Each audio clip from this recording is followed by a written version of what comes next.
Ce soir, on poursuit, vous l'avez sous vos yeux, avec le livre des Juges, le chapitre 17.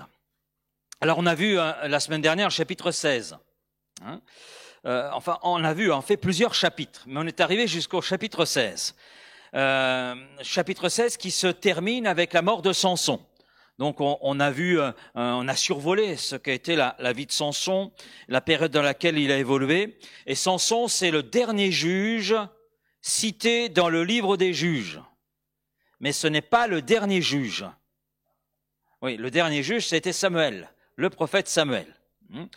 Et on voit du chapitre 3, même à partir du chapitre 2, on peut dire, chapitre 2 au chapitre 16 du livre des Juges, on voit, nous avons vu un peuple qui en raison de sa désobéissance, donc connaît le jugement de Dieu qui s'est manifesté par l'intermédiaire d'un peuple extérieur et d'un peuple ennemi à Israël. Et à chaque fois, donc, on voit le peuple de Dieu crier à Dieu et Dieu lever un juge, lever un libérateur, d'accord? Et là, il n'est plus question de libérateur. Après Samson, il y a 5 chapitres, les 5 derniers chapitres, les chapitres 17 à 21, où il n'est plus question donc de juge, parce que on rentre dans quelque chose de différent. Je dirais, les 5 derniers chapitres nous donnent une image de l'intérieur du peuple, Et c'est une image bien triste, comme nous allons le voir ensemble, mais c'est une image aussi qui est très actuelle. Je suis toujours saisi quand je prépare les études, même une prédication, de l'actualité de la parole. Combien elle colle avec notre réalité. Un livre qui a été écrit sur 1500 ans avec une quarantaine d'écrivains différents, d'arrière-plans différents. Ce texte nous rejoint dans ce que nous vivons aujourd'hui. Il n'y a que Dieu qui puisse faire cela et je crois qu'effectivement la Bible c'est la parole de Dieu. Et donc ces 5 derniers chapitres nous donnent, c'est vrai, une image de l'intérieur du peuple, nous montrent un effondrement interne, j'allais dire. Interne du culte, mais aussi de l'unité donc de ce peuple Israël. Et il y a une phrase qui revient 4 fois d'ailleurs dans ces derniers chapitres, et elle résume la situation générale. Et cette parole qui revient plusieurs fois, vous la trouvez au verset 6. Verset 6. Donc le juge, chapitre 17 et verset 6. En ce temps-là, dans cette période-là, dans ces jours-là, il n'y avait point de roi en Israël. Chacun faisait ce qui lui semblait bon. Et c'est très intéressant parce que ce verset qui apparaît là au milieu de ce chapitre, qui est un chapitre qui est très court puisqu'on n'a que 13 versets, mais très, très riche dans son contenu, très riche d'enseignements pour nous aujourd'hui. Et là, on a un contexte qui est clairement identifié. Dieu dit, en ce temps-là, il n'y avait point de roi en Israël, chacun faisait ce qui lui semblait bon. Et cette phrase, on la retrouve dans le chapitre 18, au verset 1. On la retrouve dans le chapitre 19, verset 1. Et c'est le dernier verset du livre des Juges, chapitre 21, verset 25. Donc c'est une parole qui rythme ces 5 derniers chapitres. Et le livre des Juges se conclut avec cette parole. En ce temps-là, il n'y avait point de roi en Israël, chacun faisait ce qui lui semblait bon. En ce temps-là, littéralement, c'est dans ces jours-là, durant cette période. C'est une expression qui est très intéressante, je la trouve très intéressante, parce que cette expression est là comme pour nous dire, voilà la raison principale de ce qui va se passer au sein de ce peuple, de ce qui va être décrit dans ces derniers chapitres. Puis dans le même temps, cette parole, dans ces jours-là, je ne sais pas comment vous l'apercevez, mais je l'aperçois aussi comme cela. Peut-être que cette interprétation m'est très personnelle, mais je la livre avec vous, je la partage avec vous. En ce temps-là, dans ces jours-là, j'ai le sentiment qu'il y a comme une ouverture, quelque chose s'entrouvre. C'est comme si Dieu disait, mais après, En ce temps-là, voilà le contexte général. En ce temps-là, il n'y avait point de roi en Israël. Chacun faisait ce qui lui semblait bon. Mais c'est juste en ce temps-là. Les choses vont changer ensuite. À travers cette simple expression, je crois que Dieu entrouvre une porte vers une situation qui va changer. Et c'est effectivement une situation qui va changer. On le voit avec le premier et le deuxième livre de Samuel. Les choses vont changer effectivement. Il n'y avait pas de roi en Israël. Quand j'ai lu ça, je me suis dit, c'est faux. Vous allez me dire, je manque pas d'air à dire que c'est faux. C'est la parole de Dieu qui dit ça. Alors, je ne suis pas en train de dire c'est faux dans le sens où je contredis ce qui est écrit, mais en réalité, il y avait un roi en Israël. Il y avait un roi. Israël aurait dû reconnaître l'Éternel Dieu comme étant son roi. Dieu avait traité une alliance avec son peuple. Lévitique 26, verset 12, « Je marcherai au milieu de vous, je serai votre Dieu et vous serez mon peuple. » Et Dieu réitère cette alliance dans le livre de Jérémie, chapitre 7, verset 23, chapitre 11, verset 4, etc. On a plusieurs fois cette parole qui revient par l'intermédiaire des prophètes qui sont la voix de Dieu au milieu du peuple. Et Dieu utilise ces hommes pour rappeler l'alliance qu'il avait traitée avec son peuple. Mais regardez, j'ai traité alliance avec vous, je suis fidèle à cette alliance. Ne vous ai-je pas béni jusqu'à ce jour? N'ai-je pas été avec vous jusqu'à ce jour? Mais Israël a rompu son alliance avec Dieu en rejetant Dieu comme roi. Et en ce temps-là, dans la période des juges, Dieu n'était plus le roi d'Israël. En raison justement du rejet du peuple et de l'oubli que le peuple a fait de Dieu. C'est aussi dans les chapitres précédents ce que nous avons vu. Ils firent encore ce qui déplaît à l'Éternel. Ils oublièrent l'Éternel. C'est revenu comme un refrain dans les chapitres précédents. Ce qui a conduit d'ailleurs le peuple à connaître des situations difficiles, le jugement de Dieu. Le psaume 11 nous dit, psaume 11, verset 3, « Quand les fondements sont renversés, ben le juste, que fera-t-il? Que fera-t-il » Et là, on voit au sein du peuple, ils ont renversé les fondements que Dieu avait établis. La loi de Dieu n'a plus sa place, Dieu n'a plus sa place, et ces fondements sont là balayés. Et ça conduit à quoi? Ça conduit, chacun faisait ce qui lui semblait bon. On peut traduire aussi ce qui lui convenait. Et cela, quelque part, renvoie à cet individualisme radical qui a marqué le temps des juges. Les gens se tournaient vers eux-mêmes, eux-mêmes pour leur guide de moralité et d'éthique.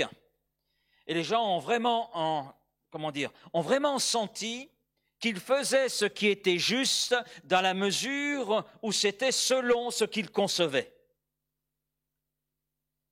Et quand je regarde, mais cela ressemble beaucoup à la pensée moderne. Je ne sais pas ce que vous en pensez, mais aujourd'hui, le discours est « suivez votre cœur ». Suivez votre cœur. Laissez votre cœur être votre guide. Ça, c'est la culture moderne qui nous dit cela. C'est le discours d'aujourd'hui. Et la culture moderne considère cela comme l'état idéal de la société. Pourtant, la Bible, et non seulement la Bible, mais le bon sens nous dit que ce genre d'anarchie morale, spirituelle et sociale n'apporte rien si ce n'est la destruction. Et on a des exemples. Je vais en citer 3 rapidement. Il semblait juste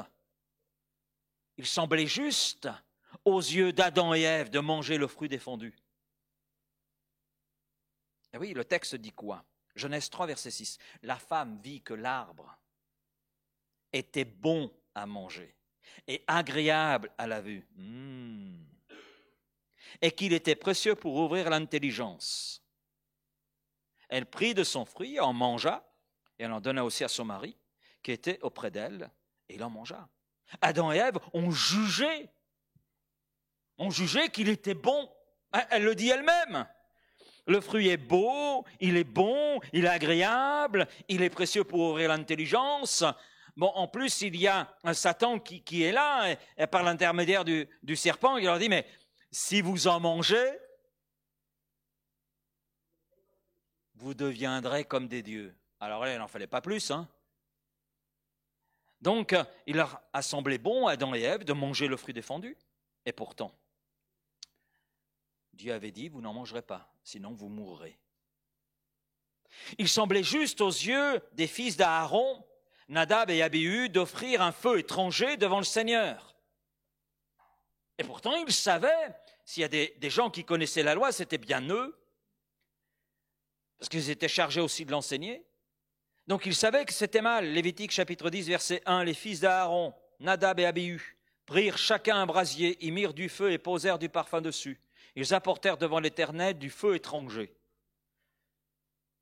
ce qu'il ne leur avait point ordonné. Dieu n'avait pas dit cela, mais ils ont jugé juste à leurs yeux d'apporter ce feu-là. Alors le feu sortit de devant l'Éternel et il les consuma. Ils moururent devant l'Éternel. Ils ont jugé bon, à leurs yeux, pas aux yeux de Dieu. Aux yeux du roi David, on arrive à David, il semblait juste de commettre l'adultère, parce que Bathsheba était belle quand même. Hein. Ouah, c'est un canon. Hein. Ça, c'est ce que David pensait. Je ne peux pas la laisser échapper.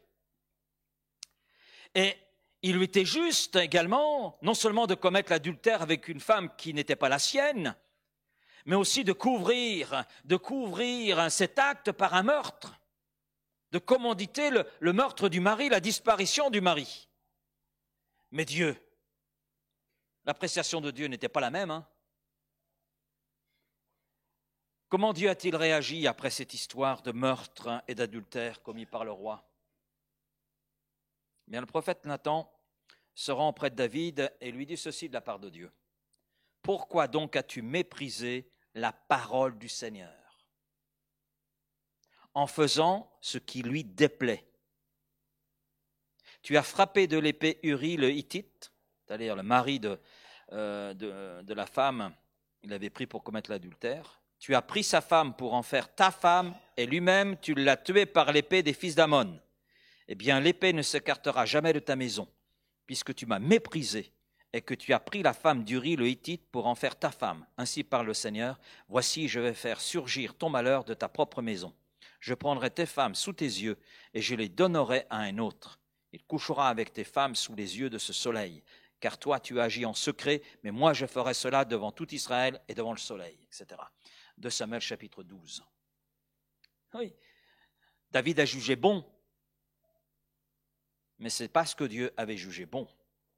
Et David le savait quelque part. Telle voie paraît droite à un homme, mais son issue est la voie de la mort. Proverbe 14, verset 12. Et lorsque l'homme suit ses propres instincts, eh bien cela conduit généralement à la ruine, parce que nous sommes appelés à suivre les voies de Dieu, et pas la nôtre.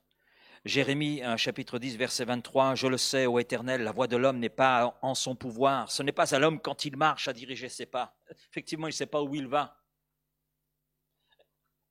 Et Jérémie rejoint ce qui est dit dans Juge, chapitre 17, verset 6. « En ce temps-là, il n'y avait point de roi en Israël. Chacun faisait ce qui lui semblait bon. » Donc c'était l'anarchie totale. Parce que ce n'est pas à l'homme quand il marche à diriger ses pas. Il ne sait pas où il va. Il n'a pas de direction à donner. Il n'a pas de but. Maintenant, à ce contexte, parce que là c'est un contexte qui est clairement identifié, mais à ce contexte, il faut ajouter aussi un point, c'est que les Philistins sont toujours présents. Ils sont toujours présents. Ils sont toujours en place. Le peuple n'a pas été libéré de l'oppression philistine. Non, Samson a commencé sans avoir continué, et encore moins terminé. Et nous savons qu'en ce qui concerne les Philistins, c'est en réalité Samuel et David qui vont conclure ce que Dieu avait dit.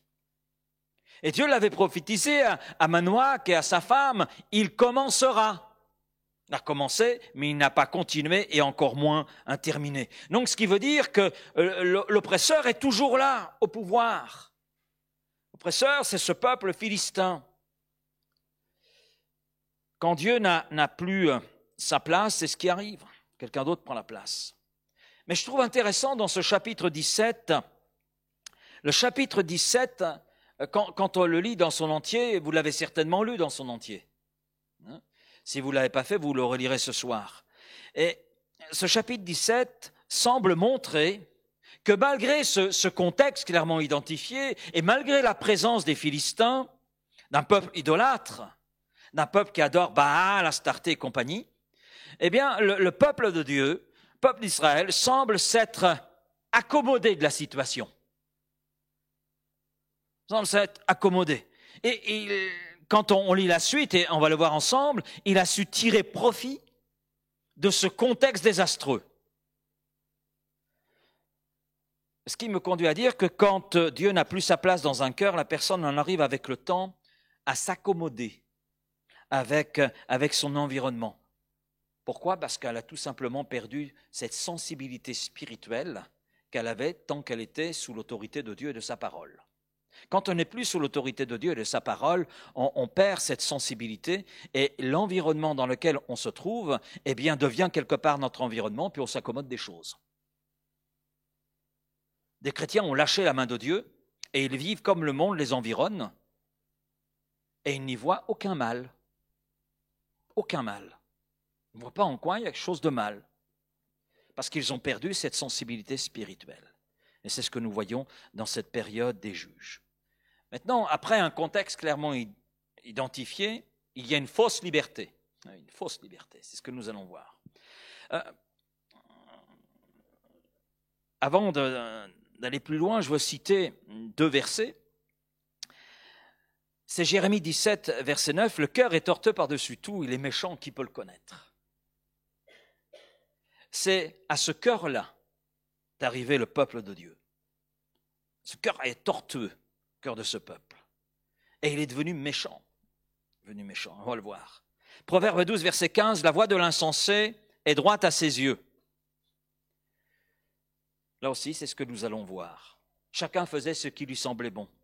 Vous voyez, la voie de l'insensé, de celui qui s'est détourné de Dieu, celui qui veut accomplir les choses selon sa volonté, à ses yeux, elle paraît droite. Et le chapitre 17 nous livre 3 témoignages qui illustrent justement ce comportement qu'on a vu à travers le verset 6.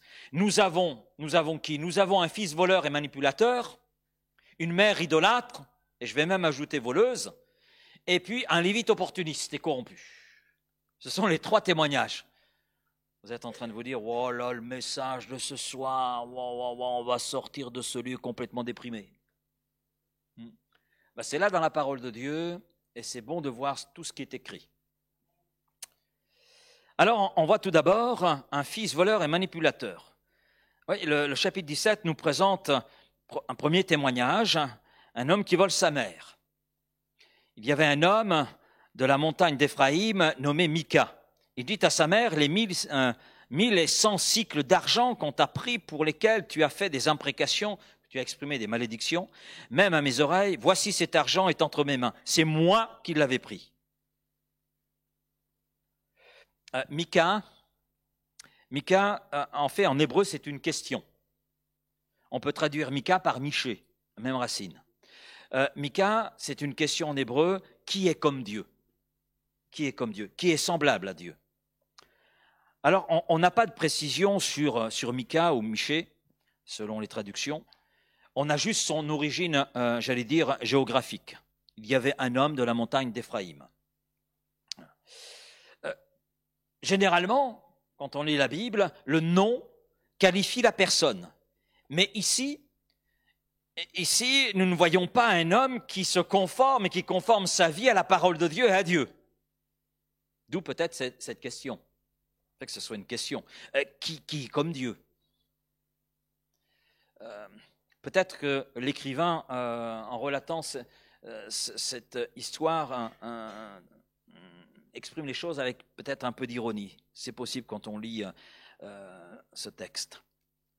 Maintenant, nous pouvons voir la signification du nom de cet homme sous un autre angle. D'où l'image que vous avez sous les yeux qui peut sembler bizarre.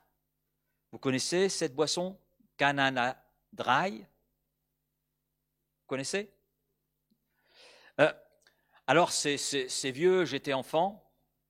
Peut-être que pour les ados et pour Léana, ça va rien dire ce soir, mais moi, ça m'a parlé parce que je m'en souviens.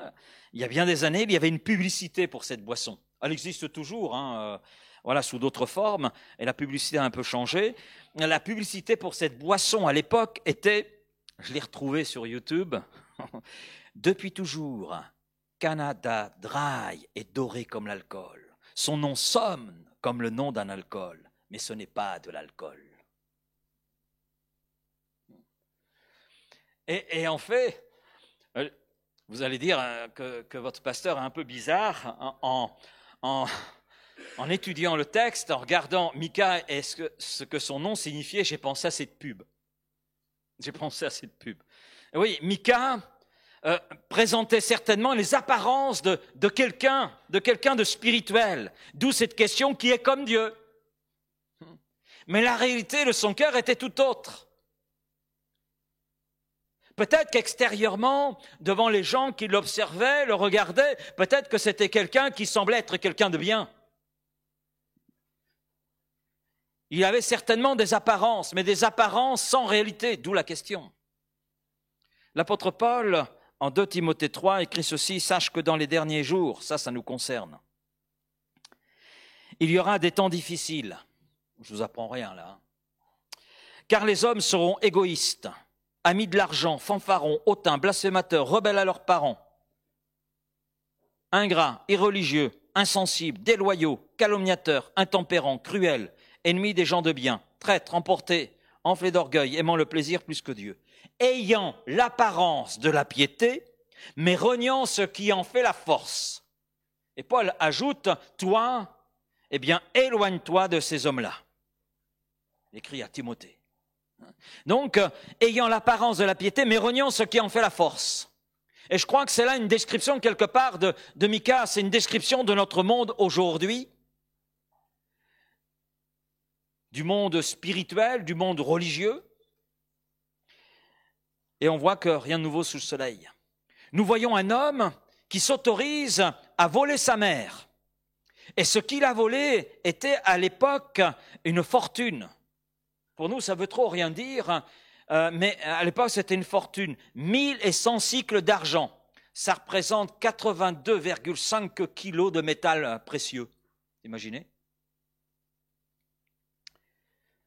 Et il est difficile aujourd'hui de donner une conversion, mais dans certains commentaires, il est dit qu'en fait, c'est une fortune qui aurait permis à sa famille de vivre jusqu'à plus en finir. C'est possible. Mais ce qui m'intéresse, c'est pas trop la somme, c'est sa façon de faire. Parce qu'il a fait les choses avec un réel aplomb. Un aplomb d'ailleurs qui est déconcertant. Quand on prend la même traduction dans la Bible français courant, il est dit un jour, il déclara à sa mère, tu te rappelles que lorsqu'on t'a dérobé 1100 pièces d'argent, tu as maudit le voleur à ma présence, eh bien, j'ai cet argent. C'est moi qui l'avais pris. Waouh! Quand Dieu n'a plus sa place dans un cœur, c'est alors la porte ouverte à toutes les compromissions et à tous les comportements contraires à l'éthique biblique, contraires à la parole de Dieu. C'est ce que nous voyons. Il y a un deuxième portrait, on reviendra sur Mika, parce que ce n'est pas fini avec lui. Et le deuxième portrait, c'est la mère de Mika. La mère de Mika. Mika restitue l'argent avec un certain aplomb. Oh maman, en fait, celui que tu as maudit parce que tu as perdu ton argent, en fait c'est moi le voleur, tiens, je te le redonne. Comment auriez-vous réagi, vous? Moi, je sais. Et Mika restitue l'argent comme si de rien n'était. Notez bien, il le fait sans aucune repentance, sans aucun regret. Il n'est pas poussé à restituer l'argent par amour pour sa mère. Ce n'est même pas l'amour pour sa mère qui fait qu'il restitue. Il ne restitue pas l'argent parce qu'il a conscience d'avoir commis un péché, d'avoir trahi la confiance de sa mère, d'avoir désobéi à la loi même de Dieu. Alors certains commentateurs pensent qu'il restitue l'argent en raison des malédictions que sa mère a prononcées. Alors comme il a peur des malédictions, donc il vient restituer l'argent. Donc ça voudrait dire qu'il restitue l'argent par peur qu'un malheur lui arrive. Donc ce serait par superstition. C'est possible quand on regarde un petit peu le contexte, c'est possible. Mais ce qui est étonnant, mais c'est le comportement de la mère. Moi je suis étonné du comportement de la mère. Elle bénit son fils. À la fin du verset 2, sa mère dit alors, « Sois béni par le Seigneur, mon fils. » Waouh! Le contenu de ce qu'elle dit, je ne sais pas ce que vous en pensez, mais c'est comme une coquille qui est vide de sa substance.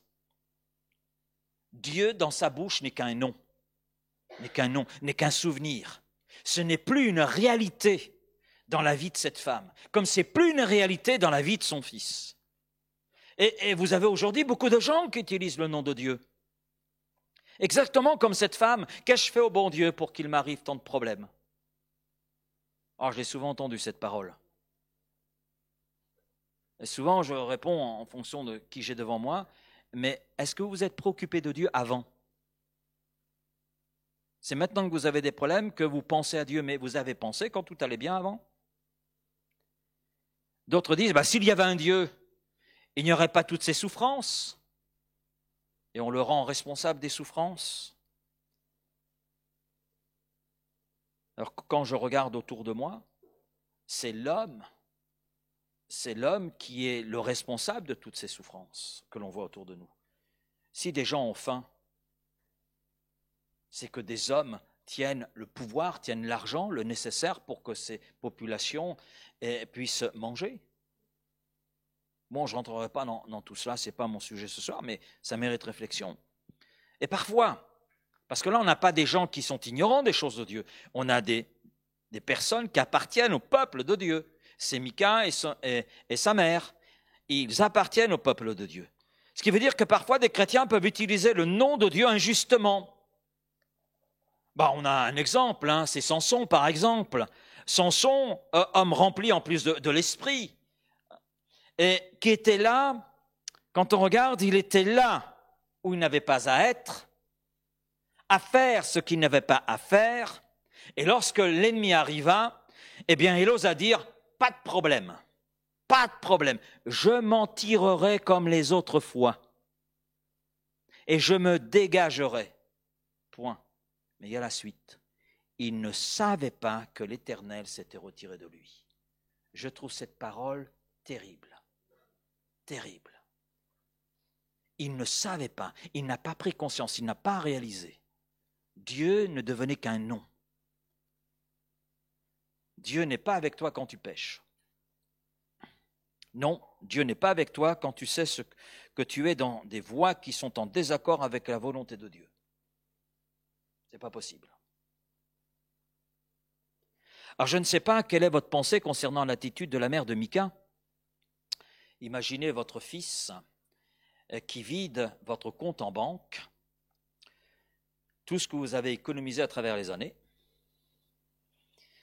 vide tout, et il vient vous voir quelque temps après, on ne sait pas combien il y a de temps entre le vol et la restitution, et il vous dit sans aucun regret, sans aucune émotion, sans amour, maman, le voleur de ta fortune que tu as cherché partout, c'est moi le voleur, tiens, voilà l'argent. Je ne sais pas si, à ce moment-là, vous feriez comme cette femme, bénir votre fils. Je crois finalement que cette mère est adepte de l'éducation bienveillante, qui est aussi appelée éducation positive. Vous regarderez ce que ça signifie, vous chercherez. Mais en fait, son éducation a fait que son laxisme joint au contexte général, son fils s'est senti très à l'aise, vraiment très à l'aise de voler sa mère. Très à l'aise. Quand la parole de Dieu n'a plus sa place dans un foyer chrétien, qu'arrive-t-il? Maintenant, elle bénit son fils, mais elle va plus loin. Parce qu'elle ne s'arrête pas là, cette mère. Elle va plus loin. La mère du voleur, en réalité, est une voleuse. Ouais. C'est une voleuse.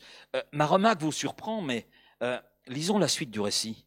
Mika rendit les 1100 pièces d'argent à sa mère, et elle lui dit, j'ai décidé, notez bien ce qui est écrit, j'ai décidé de consacrer solennellement cette somme au Seigneur. Donc ça veut dire les 1100 pièces d'argent, on est d'accord? Vous me suivez, Donc j'ai décidé de consacrer solennellement cet argent au Seigneur en ta faveur, mon fils. Il servira à fabriquer une idole recouverte de métal fondu. Et je te le remets donc maintenant. Mais il rendit de nouveau les pièces d'argent à sa mère. Et là, notez bien. Elle en prit 200 qu'elle donna au fondeur. Donc il lui en reste combien? Sur 1100, elle en prend 200, il en reste 900. Où sont ces 900? In the pocket de la mère. Eh oui. Elle en prend 200 qu'elle donna au fondeur. Celui-ci fabriqua une idole recouverte de métal fondu qu'on plaça dans la maison de Mika. La mère de Mika est reconnaissante d'avoir récupéré son argent. Ah, ça, on peut comprendre, c'est une fortune. Elle le redonne à son fils. Et elle dit vouloir, c'est ce qu'elle affirme, vouloir le consacrer solennellement. Cet argent, eh bien, je donne à l'Éternel. Mais au final, cet argent, une partie simplement, 200 pièces, elle va les utiliser pour faire une image. Ce que Dieu avait formellement défendu dans sa parole. Quand on commence à pécher, que l'on perd sa conscience, eh bien on s'enfonce davantage. La loi de Moïse avait interdit, et maintes fois Dieu l'avait dit, Exode chapitre 20, verset 4, c'est dans le décalogue, Deutéronome 27, verset 15, etc. Mika rend donc l'argent volé à sa mère pour qu'elle fasse ce qu'elle a promis. Et que fait la mère? Eh bien, en réalité, elle ne consacre rien à l'Éternel. En réalité, ce qu'elle a promis, elle ne le fait pas. Consacrer solennellement, j'ai décidé de consacrer solennellement cet argent au Seigneur. Elle est en quelque sorte une version de l'Ancien Testament d'Ananias et Saphira que nous voyons dans le Nouveau Testament. Dans Acte 5, versets 1 à 11. On trouve le même comportement. Elle garde pour elle les 900 pièces d'argent. Elle utilise en réalité 200 pièces d'argent pour qu'un orfèvre fasse une idole pour son fils. Donc la mère de Mika a tout simplement volé Dieu, tout comme son fils l'avait volé elle. Donc Mika, je comprends, il avait manifestement appris la malhonnêteté dans sa maison, via sa mère. Mais la mère pousse le bouchon encore plus loin. Elle fait de la maison de son fils un sanctuaire, c'est-à-dire une maison de Dieu, avec un X, pluriel. Et elle conduit son fils dans l'idolâtrie. Bon, je pense qu'il ne fallait pas grand-chose pour le conduire dans l'idolâtrie, parce que tous les deux avaient perdu cette sensibilité par rapport à Dieu. Et là, j'en arrive à Mika, parce que Mika accepte, bien sûr, et il profite bien de la situation. Alors, on revient sur Mika. Or, cet homme, Mika, avait chez lui un lieu de culte. Littéralement, c'est une maison des dieux. Il fit fabriquer une autre idole. Une, c'est pas suffisant, on en fait une autre. Ainsi que des statuettes. Ah voilà, ça fait beaucoup. Puis, il installa un de ses fils comme prêtre à son service. Très intéressant. Très intéressant. En fait, Mika privatise la religion. Privatise la religion. Et nous voyons que tout tourne autour de lui, de sa personne. Et il intronise son fils comme prêtre. Et il est bien précisé à son service. Donc ce qui devait normalement être au service de Dieu est à son service à lui. Et seul, là il va plus loin, seuls les fils d'Aaron devaient être ordonnés prêtres. Mais Mika n'est pas descendant d'Aaron, c'est un danite, la tribu de Dan. Et ce n'est pas un lévite. Et c'est à ce moment-là que pour la première fois, l'auteur rapporte ces paroles. À cette époque, à ces jours-là, il n'y avait pas de roi en Israël et chacun agissait comme il lui semblait bon. En fait, là, c'est très révélateur de la nature humaine. Vous savez, chaque homme, quelque part, en son cœur, aimerait que le monde tourne autour de lui, autour de sa personne. Et cela est particulièrement vrai dans le domaine religieux. Et c'est d'ailleurs un point qui est mis en évidence dès le livre de la Genèse. Oui, je reviens à cet épisode que j'ai cité, Genèse 3,4, alors le serpent dit à la femme, « Vous ne mourrez point. Mais Dieu sait que le jour où vous en mangerez, vos yeux s'ouvriront et vous serez comme des dieux, connaissant le bien et le mal. » Donc on voit qu'il y a des choses qui sont là inscrites dans notre nature. Et on regarde aujourd'hui, parce que c'est l'aujourd'hui qui nous intéresse. Là, je fais un commentaire de texte, mais qu'est-ce que ça signifie aussi pour nous? Ben, vous avez aujourd'hui des multitudes de gens qui sont des Micas. Ils recherchent une église ou un groupe religieux qui correspondent à leurs préférences, à leurs désirs, à leurs convenances. Ils vont de l'un à l'autre parce qu'ils n'aiment pas le prédicateur. Ailleurs, c'est le chant. Trop moderne, trop ancien. Il y en a de trop, il n'y en a pas assez. C'est trop long, c'est trop court. Ailleurs encore, c'est les sièges. Oui, parce que vous savez, à cette époque-là, il y avait un lieu de culte à Silo. Alors Micah, les sièges durs en bois, ça ne m'intéresse pas. Le pain azim, non, je veux mieux que ça.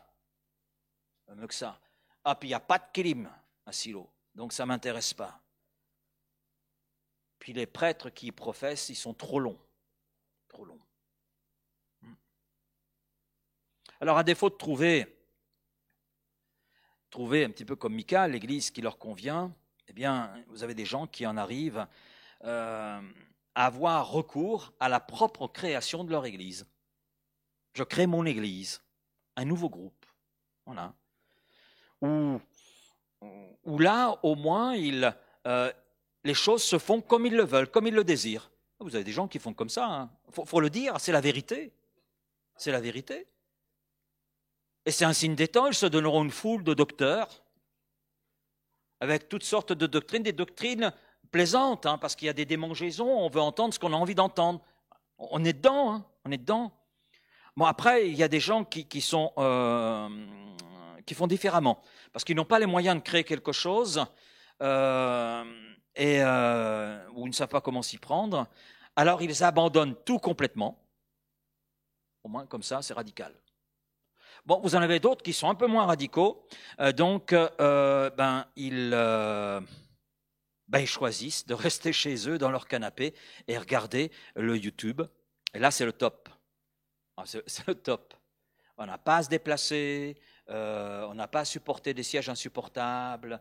Voilà, c'est génial. On est là chez soi, on n'a pas à supporter non plus les autres. Hein, un parfum qui ne nous plaît pas, etc. Une cravate qui est mal mise, on n'a pas à supporter tout cela. Et puis on zappe. Oh là, le pasteur Laurent nous parle de repentance. On passe, bzzz, accélérons, voyons la suite.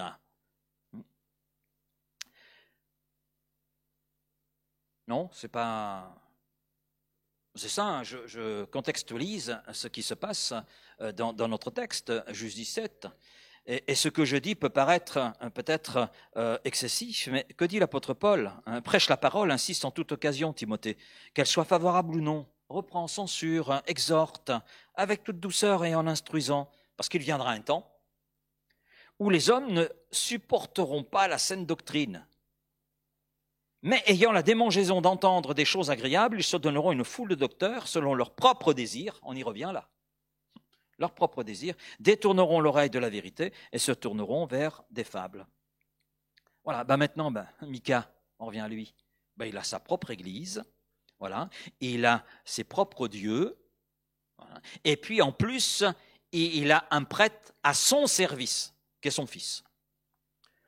Alors, Deutéronome 12 dit clairement que les Israélites était censé adorer Dieu dans un lieu précis que lui avait décidé.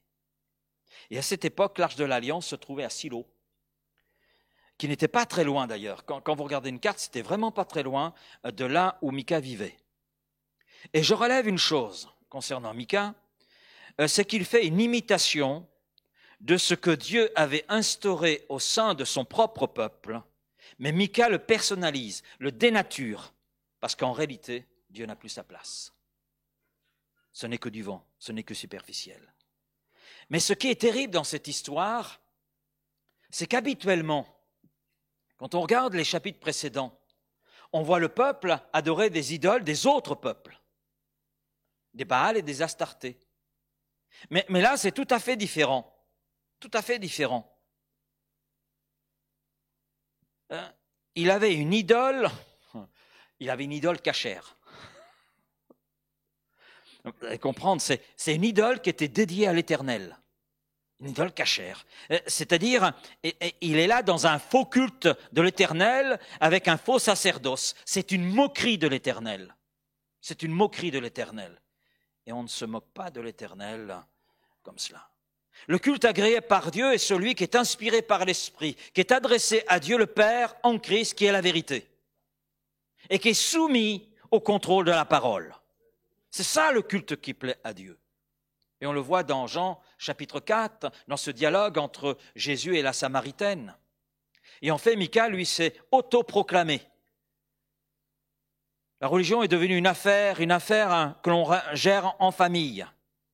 Mais il y a un problème. Ah oui, il y a souvent ce type de problème lorsque vous avez des gens qui, comme Mika, créent leur propre boutique. Le problème, c'est un problème de légitimité. Et c'est un problème pour Mika. Et c'est vraiment j'ai constaté à travers l'histoire de l'Église et encore aujourd'hui, que ce qui caractérise ceux qui s'autoproclament, à un moment donné, ils recherchent une reconnaissance, une légitimité.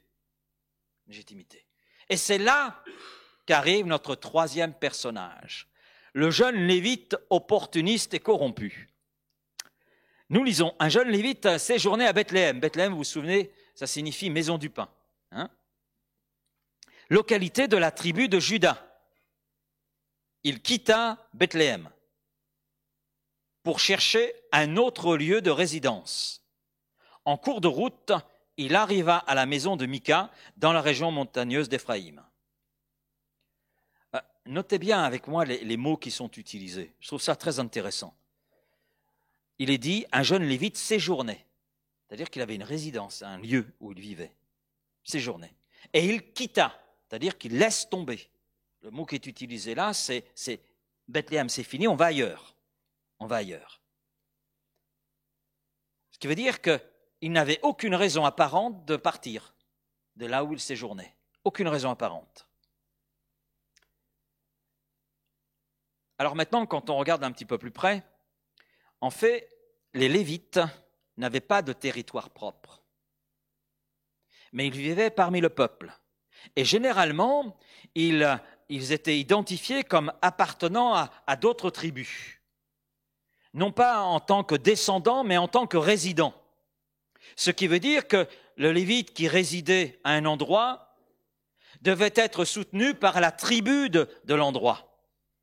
Les Lévites étaient censés être pris en charge par les dîmes des tribus avec lesquelles ils vivaient. C'est ce que Dieu avait institué dans la loi.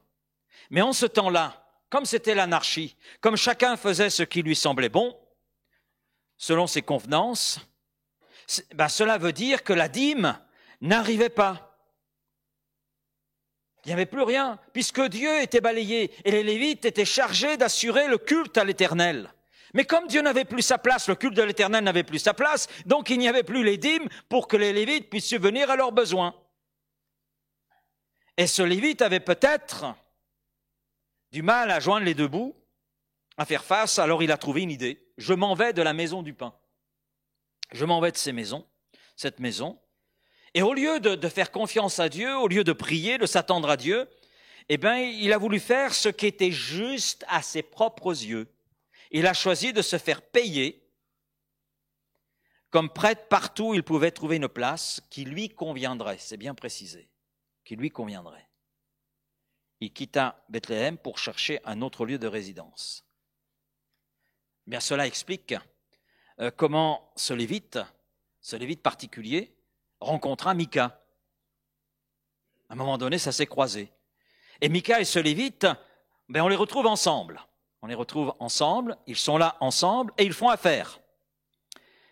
Et j'ai réfléchi un instant. Alors, ce que je vais dire m'appartient, c'est vraiment strictement personnel, mais je le partage comme cela. Je pense que quand Mika, qui a besoin de légitimité, besoin de reconnaissance, besoin de justifier ou de spiritualiser tout ce qu'il a mis en place, je crois que lorsqu'il voit le Lévite arriver, il se dit, c'est un signe de Dieu. C'est un signe de Dieu. Bon, ce n'est pas un signe, c'est un canard, mais lui le prend certainement comme étant un signe de Dieu. Et on lit ceci, verset 9. Mika lui dit, d'où viens-tu? Il lui répondit, je suis Lévite de Bethléem de Juda, et je voyage pour chercher une demeure qui me convienne. Qui me convienne. Donc là, Dieu n'a rien à faire. Là. Mika lui dit, mais reste avec moi. Tu me serviras de père, notez bien là, tu me serviras de père, donc de référent, et de prêtre. Donc de référent sur le plan moral, éthique, et de prêtre, donc de référent sur le plan spirituel. Et je te donnerai 10 cycles d'argent par année, les vêtements dont tu auras besoin et ton entretien. Et le Lévite entra. Alors, entre nous, vous vérifierez, pour faire une idole, la mère de Mika a utilisé 200 cycles d'argent. 200 cycles d'argent. Et là, le Lévite sera payé 10 cycles d'argent. Ouais, il y a une différence. L'idole, elle vaut plus cher que le prêtre, que le Lévite.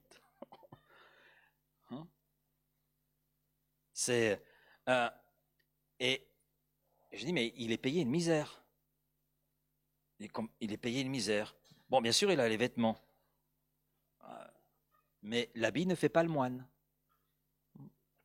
Il a les vêtements dont il a besoin et puis tout le nécessaire à son entretien. Il a une maison. Génial.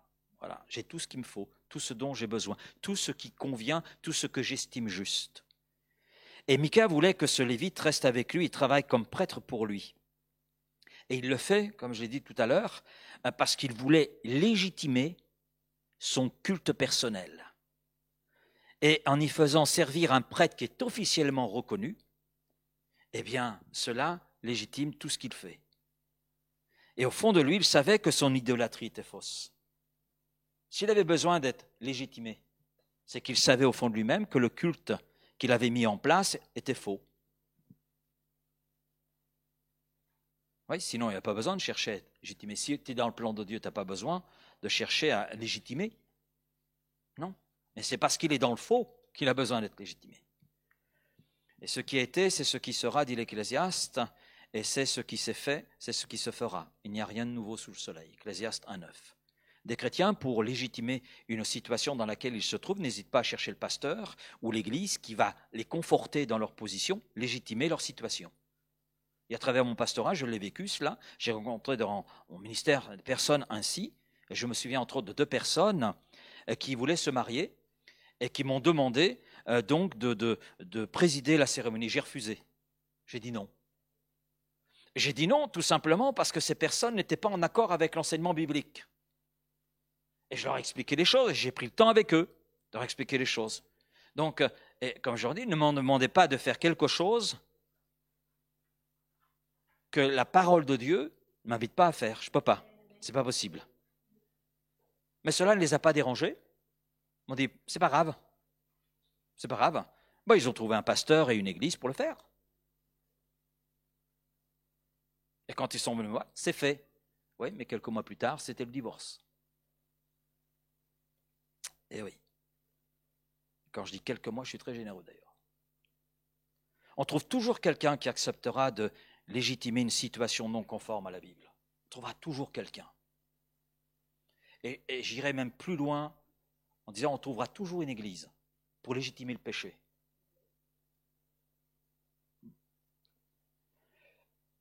je retiens cette parole de ce prédicateur québécois qui a dit ceci, vous l'avez sous les yeux, ne demande jamais à Dieu de bénir dans ta vie ce qu'il condamne dans sa parole. Ne demande jamais à Dieu de bénir dans ta vie ce qu'il condamne dans sa parole. Et nous voyons Mika faire tout à fait l'inverse. Tout à fait l'inverse. Et le pire, c'est que le Lévite accepte la proposition. Et il rentre dans l'idolâtrie de Mika. Et il est conscient de cela, parce que s'il y a un homme qui était bien au courant de la loi de Dieu, c'est le Lévite. Le Lévite. Mais là, on a un Lévite qui est l'exemple parfait de mercenaire. Quelqu'un qui sert Dieu, non pas parce qu'il aime Dieu, mais il sert Dieu pour ce qu'il peut en retirer comme profit personnel. Et il ne sert pas Dieu pour glorifier l'Éternel. Et là, en plus, il sert pour de l'argent. Et c'est Billy Graham qui partageait cela avec son équipe autour de lui. Tout serviteur de Dieu est devant 3 dangers, le sexe, l'orgueil et l'argent. Et je dirais qu'il existe de nombreuses façons différentes pour des mercenaires d'obtenir ce qu'ils veulent. Le mercenaire monétaire, c'est évident là pour ce Lévite, mais il y a aussi des mercenaires émotionnels qui entrent dans le ministère en raison de leur insécurité et parce qu'ils ont besoin d'approbation, besoin de reconnaissance. C'est Jésus qui nous parle de cela. Le bon berger, lui, se préoccupe des brebis. Et il sait ce qu'il fait, pour qui il le fait, pourquoi il le fait. Mais le mercenaire, il est payé pour faire le boulot. Donc de toute façon, les brebis, l'état des brebis, ça ne l'intéresse pas. Alors vous allez me dire, là, ça me parle plus particulièrement. C'est vrai. C'est vrai. Je me sens vraiment concerné. Et quelque part, à travers ce texte, Dieu me dit, où sont tes motivations? Vérifie tes motivations. Tu me sers pourquoi? Bon, je vous rassure, je ne sers pas l'Église, je ne sers pas le Seigneur, ou je devrais plutôt dire, je ne sers pas Dieu et son Église pour avoir un bon compte en banque. Ça, c'est clair.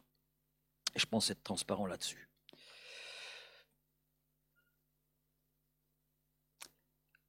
Verset 13, Mika se dit, « Je suis certain maintenant que le Seigneur me fera du bien, puisque j'ai un Lévite pour prêtre. » Donc on voit là très bien qu'il attendait que ça, qu'il a saisi l'opportunité. J'ai eu un signe, l'arrivée de ce Lévite, donc mon culte, ce que je fais est légitimé. Voilà. Et je suis certain maintenant que le Seigneur me fera du bien. Certain à ses yeux. Il pense que la présence du Lévite légitime ce qu'il a mis en place et qu'à partir de là, l'Éternel va le bénir. Non, non, on ne manipule pas Dieu. Ce que fait Mika, il manipule Dieu. La confiance de Mika est aussi fausse que sa consécration. Sa confiance comme sa consécration sont toutes deux basées sur la superstition et pas sur la parole de Dieu. Il n'y a plus de fondement. Et parce qu'il n'y a plus de fondement, c'est l'ouverture de la porte à tout et n'importe quoi. Et c'est là que l'on voit l'importance d'avoir des fondements solides. Quelquefois, les personnes s'imaginent que l'essentiel, c'est d'être sincère. Vous l'avez peut-être entendu cela, l'essentiel, c'est d'être sincère. Alors on pourrait peut-être dire, mais Mika était tout à fait sincère,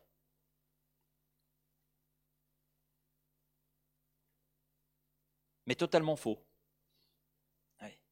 La sincérité, elle est agréable pour qui? Elle est agréable pour celui qui se dit être sincère. Mais la sincérité ne vous mène nulle part. Elle ne vous mène nulle part si elle n'est pas associée à la vérité. Et oui, une personne qui pense sincèrement, imaginez, je pense sincèrement, Laurent pense sincèrement ce soir qu'il peut traverser l'océan Pacifique à la nage. Vous le croyez? Ben non. Vous m'imaginez traverser l'océan Pacifique à la nage. Ce qui est certain, dans cette confiance-là, dans cette sincérité-là, c'est que je vais me noyer. Ma sincérité concernant la traversée à la nage de l'océan Pacifique est aussi certaine que la personne qui n'est pas sincère. Il n'y a pas de vérité. Tout ce qu'il faisait, Mika, était pensé dans son esprit.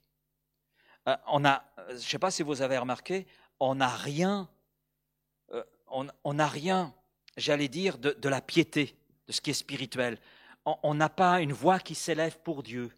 On n'a pas, oui, le mot Dieu est employé, mais c'est qu'un mot. Comme je disais, une coquille qui est vide de substance, il n'y a rien. Il n'y a rien. Dieu n'est pas consulté, sa parole n'est pas consultée. À aucun moment on voit Mika consulter Dieu, demander à Dieu, qu'est-ce que tu en penses? Non. Et il y a même un point qui montre que même le prêtre, même le lévite qui a été embauché, n'a eu aucune influence sur la vie de Mika.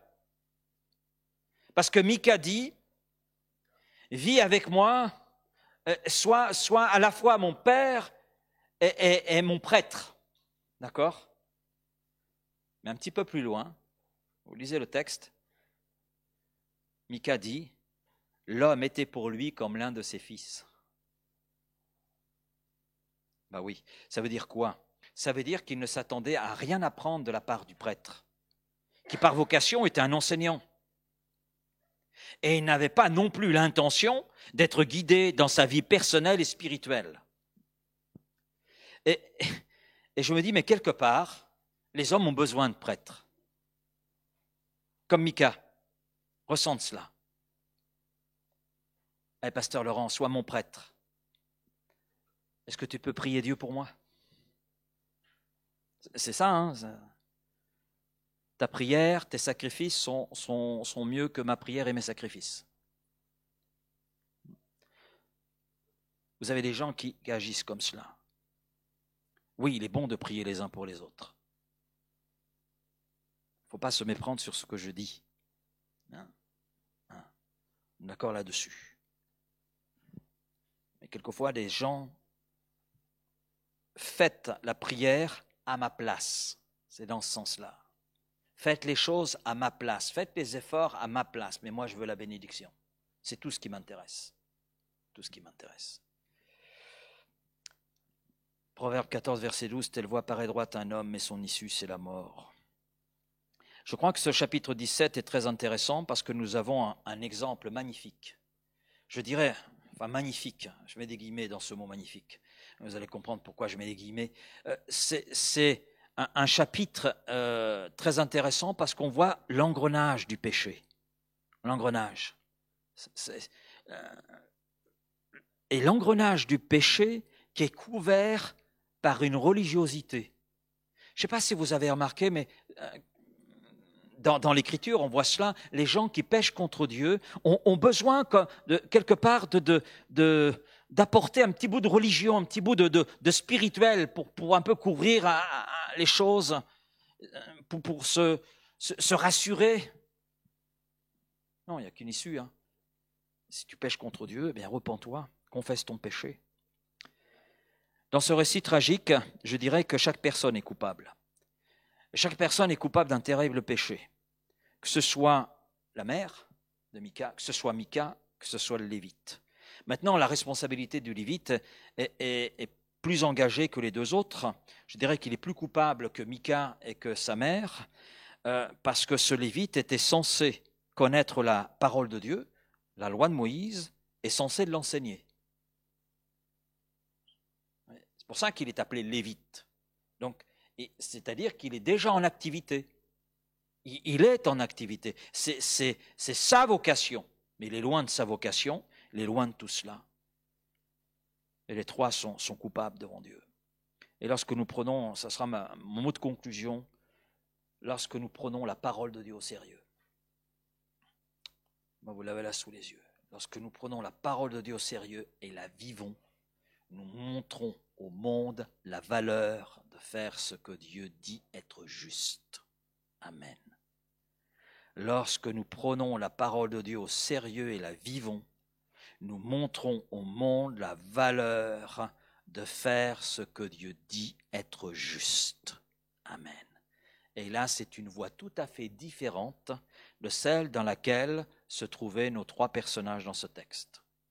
Chacun faisait ce qui lui semblait bon, ce qui lui convenait à ses yeux, ce qui était juste à ses yeux.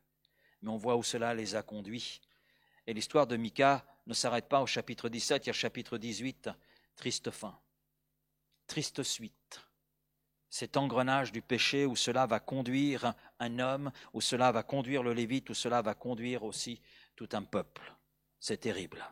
Et c'est là pour nous enseigner, parce que celui qui persévérera jusqu'à la fin, celui-là sera sauvé. Persévérer sur ce fondement sûr, solide, qu'est la parole de Dieu, qu'est Christ. Paul pouvait dire, je ne veux pas savoir parmi vous autre chose, chers Corinthiens, que Jésus-Christ et Jésus-Christ crucifié. Et je crois que, oui, nous avons tout pleinement Jésus-Christ. Et Jésus-Christ, dans nos vies, dans nos familles, dans l'Église, doit avoir toute la place. Et s'il a toute la place, la vie est là, la bénédiction est là. Amen. On n'a pas besoin de reconnaissance, on n'a pas besoin de légitimer. Non, sa présence est la vivante, sa présence est la agissante. C'est la vie qui règne, non pas la mort. Amen. Merci Père pour ta parole ce soir. Seigneur, il y aurait tant à dire sur ce chapitre, Seigneur, tant à développer. Mais Seigneur, je te prie de nous aider à saisir déjà tout ce qui a été vu ce soir, Seigneur, à le repasser sur notre cœur, parce que nous ne voulons pas être des hommes et des femmes qui sont oublieux, mais nous voulons être de ceux qui retiennent ta parole et qui la vivent, comme nous l'avons conclu, et qui en saisissent toute la valeur et toute la saveur. Et puis nous voulons être pour tous ceux qui nous entourent, Seigneur, être des indicateurs, des guides, oui, des phares dans cette nuit de ce monde. Oui, Seigneur, et pouvoir conduire des hommes et des femmes à te découvrir toi, à découvrir ce qui est juste à tes yeux. Et ce qui est juste à tes yeux est bon pour le cœur de l'homme. Oui, parce qu'en toi et en toi seul se trouve la vie. En toi et en toi seul, eh bien, se trouve ce qui est là nécessaire au cœur de l'homme. Alors Père, merci pour ta parole encore ce soir. Merci de bénir chacun d'entre nous, de nous aider à grandir encore avec toi et en toi, dans la connaissance de qui tu es, dans la connaissance de tes enseignements, Seigneur, et à grandir dans notre vie spirituelle et, Seigneur, à avoir des fondements encore plus solides quant à notre foi. Merci et je te dis Amen, Père.